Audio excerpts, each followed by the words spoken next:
In ancient Greek mythology, the goddess Nike personified victory, and the winged divinity could grant success in war, sports, and even the arts. Nike was the Greek goddess of victory and an attendant of Zeus.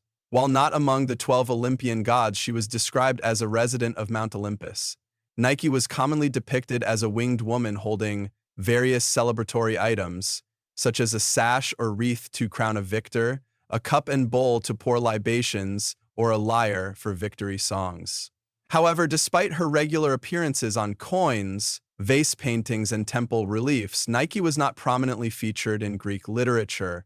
She seemed to have been unknown to Homer and appeared only briefly in Hesiod's Theogony, which was composed in the late 8th or early 7th century BCE. The next time she was featured in literature as more than a passing reference was in Nonnus Panopolis's Dionysiaca in the 5th century CE, more than 1,000 years later. According to Hesiod's Theogony, Nike was the daughter of Styx, the underworld river goddess, and Pallas, the Titan god of war. She was one of 4 children, all of whom represented abstract concepts. They were Zelos, the embodiment of zeal or rivalry, Bia, the personification of force, and Kratos, the incarnation of power or sovereignty. Later authors, such as Nonnus Panopolis in the Dionysiaca, also cite Zeus as her father. Alternatively, in the Homeric hymn to Ares, Nike was said to be a daughter of Ares. However, this is not supported by any other sources. While the Homeric hymns are attributed to the 8th century poet Homer due to their style and meter, the hymn to Ares was a later addition to the collection, written centuries after Homer's epics.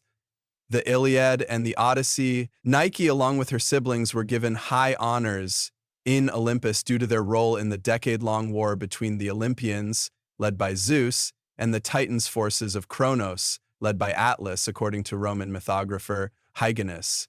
At the beginning of the war, Zeus called the gods to Olympus to ask for their help in defeating Kronos. He promised to maintain their respective roles in the cosmos, which they held under Kronos. To those gods that had no role in the order, he would award them a fair portion. On the advice of her father, Oceanus, Styx was the first to join Zeus, along with her children. Styx was made the great oath of the gods, and all her children were made attendants of Zeus and allowed to live alongside him. Apart from her mention as the daughter of Styx and attendant of Zeus, Hesiod said nothing else of Nike. A millennium later, Nonnus Panopolis gave a vivid description of Nike's part during Zeus's conflict with Typhon in his epic poem, the Dionysiaca. In the epic, when Typhon had caused all the Olympians to flee to Egypt, Nike came to Zeus in the guise of the goddess Leto. She chastised him even as she armed him, imploring him to fight Typhon not only for the sake of the gods, but also for the stability of the universe. In the ensuing battle, Typhon was escorted by Eris, a daughter of Nyx and the personification of strife. Zeus was led by Nike, who drove his chariot and guarded him with her shield. The conflict engulfed the world and reached up into the heavens. Typhon, with his innumerable arms, hurled mountains and trees at Zeus. The king of the gods blasted them out of the air with his thunderbolts. But still, Typhon's assault was unrelenting. It was a battle of attrition, but Zeus was ultimately victorious. Nike then drove him back up to Olympus. Earlier representations of Nike often showed her in the context of athletic or musical contests. Many vase paintings depict her crowning athletes with wreaths to celebrate their achievements in sporting events such as the Olympics or other Pan-Hellenic Games. At Elis, where the Olympic Games were held, Pausanias described an altar to Nike set up next to one for Zeus.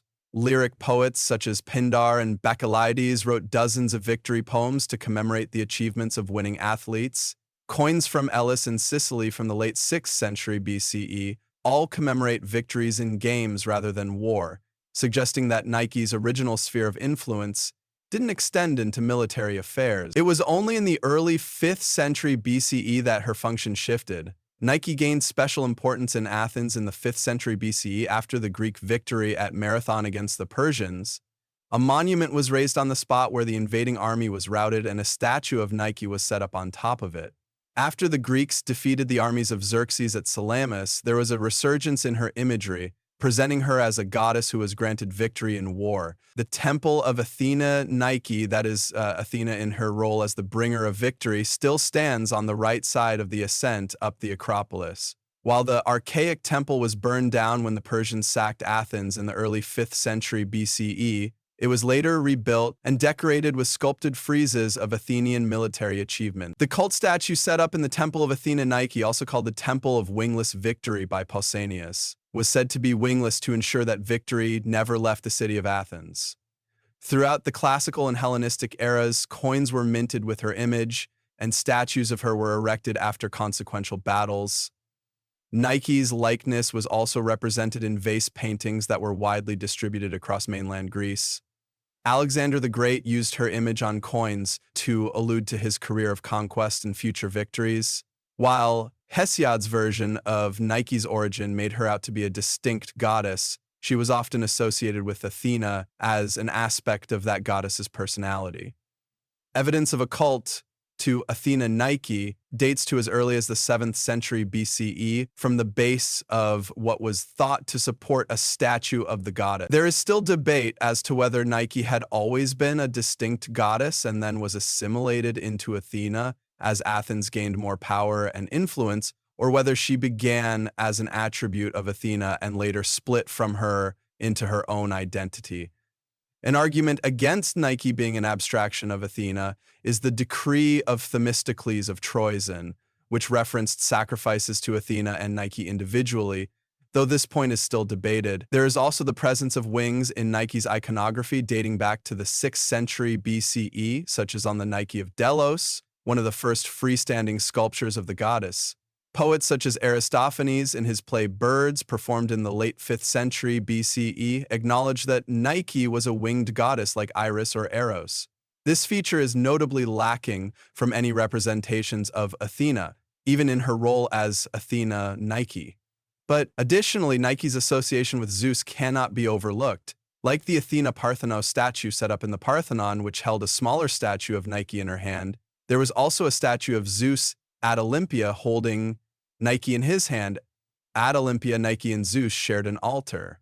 In Bacchylides' Ode 11 for Alexidamus of Metapontion, the poet wrote that it was by Zeus's authority that Nike grants victory to gods and mortals alike. If Nike did originate as an abstraction of a different deity, then it stands to reason it would be from Zeus. Most arguments for Nike splitting off from Athena come from her increase in prominence after the Persian Wars. Yet the consistency with which she was represented leaves doubt.